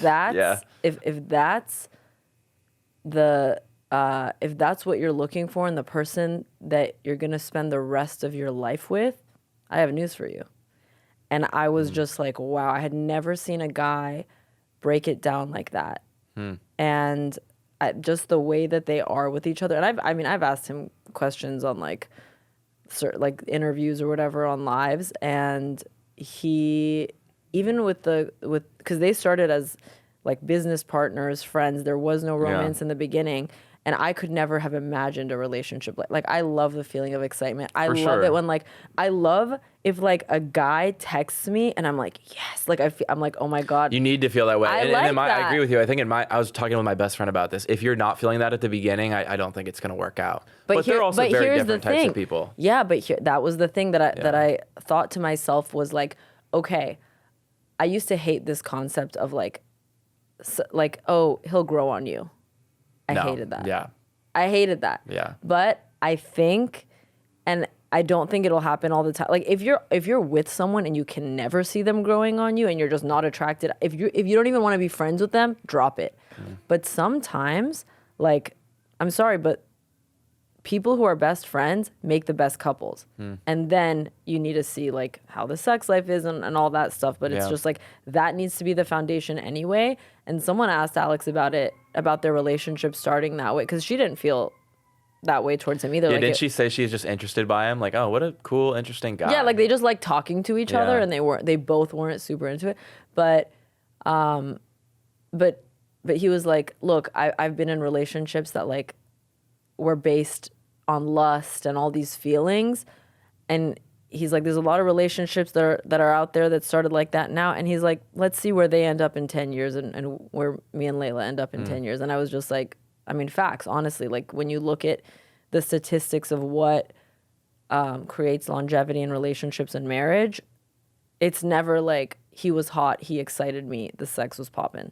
It's never those things. Yeah, you need that too, though. No, you need that too. I will say that. Say that. You do need that too, but those aren't like the main things. And so I guess what I'm saying is back to your thing where it's like you need to consider all the categories and make sure the person is well-rounded. And yeah, but so here's the thing though. I met this girl. Oh, should I even talk about this? I met this girl. Please talk about it. I met this girl out here in LA last summer, and she came and visited me in Austin right when I moved. And we went on a date, and it was so interesting. Like we were like talking about business and shit, like business, ambition, like all that kind of the things I like to talk about. Not like just like dumb, what's your favorite movie, whatever, like, you know what I mean? Yeah. The business is just like what I find interesting. So we were talking about that, and I was like, this is really cool, right? Really cool, right? And then she came to visit me in Austin because I moved shortly after. And like everything was there about this girl except the spark. And oh man, at the end of the weekend, you know, we had like hooked up a couple times. At the end of the weekend, she's like talking about like crazy long future ahead, right? Like kids and all this shit, right? We're meant for each other. How old was she? My age. Okay. Yeah. But she was very mature, and she was talking about like, you know, the future, right? Getting really serious, and I had to stop it. And I was like, I could have just like waited till she went home and broke it off, you know? But I told her like straight to her face, I was like, hey, I need to tell you something. I was like, if I were to make a checklist of this is what I said word for word. I said, if I were to make a checklist of every single thing I was looking for in a girlfriend or a wife or in a partner and a life partner, right? Mother of my kids, you check every single box. But then I said, but attraction is not a checklist. And you're also very like pretty, but for some reason, I don't know. I don't feel that spark. And And I totally said this like with the like open possibility that I could get like slapped, but I really wanted to be like extremely honest with her. Yeah. And I was expecting like I don't know what I was expecting, to be honest, but she like kind of like sat there for a second. She was like, I have so much respect for you for telling, like, obviously I'm upset. I have respect for you for saying it too. I felt like it was better in person and not leaving her like confused, like what happened or whatever. I literally said like, you are so cool in so many ways, but for some reason I'm not feeling that spark. And it seems like you are. And so I'm really sorry. But like, you'll probably find your person in a couple of months, hopefully. Right. And then you're going to be like, I'm glad this didn't go anywhere. Yeah. Right. Wow. So, but on that note though, I'm like, all of those, the parts of the Alex and the Layla dynamic were there, but the spark was missing. And I just knew right then and there, like, that's not just something you can like create or something that'll come after time. Like this just wasn't like going to happen, you know? Yeah. But I like that you said that. And I know 45-year-olds that could take pointers from you, because I know a lot of guys in that situation, they would have kept, I don't know if you were hooking up with her like that, but they would have just ran with that. And the fact that, you know, she liked you, they would have just been like, okay, great. Now I have someone who will sleep with me whenever I want. That's what they think. Yeah. So, yeah, a lot of people do that. Most people do that. Yeah. Because they love having the idea of someone still hanging around for them. Of course, and that you have access to whenever you want. Yeah, but backup plan, whatever you want to call it. I admire that you didn't do that, and at such a young age, like that's just. I don't know. It's interesting. There's not that many girls my age that it's gonna sound so horrible, but like find that interesting. I think I might be a little bit. Sense. Might be a little bit above them. I think I also am probably a little intimidating to them. I've heard girls say that. I think I come off that way too. I come off that way too, and that makes you not for everyone. I think that's a good thing though, right? It's true. Maybe like then that right person's like, oh, this is a challenge or whatever. Oh, 1,000%. You're more focused in areas that guys are lacking in, and so that's like intimidating. You know what I mean? Like what areas? Like professionally, right? Like I think in general, guys are, once again, going back to this thing earlier, guys want to feel like they are the ones that are further ahead. And so if you are more successful, more mature, whether it's emotionally or in the workplace, than some guy, he might say like, oh, you come off masculine because you're kind of like little broing him in a way. Interesting. Which isn't a bad thing. You know what I mean? Like that's a good thing. And I think you're right. And like the right type of guy does find that very attractive, because it is.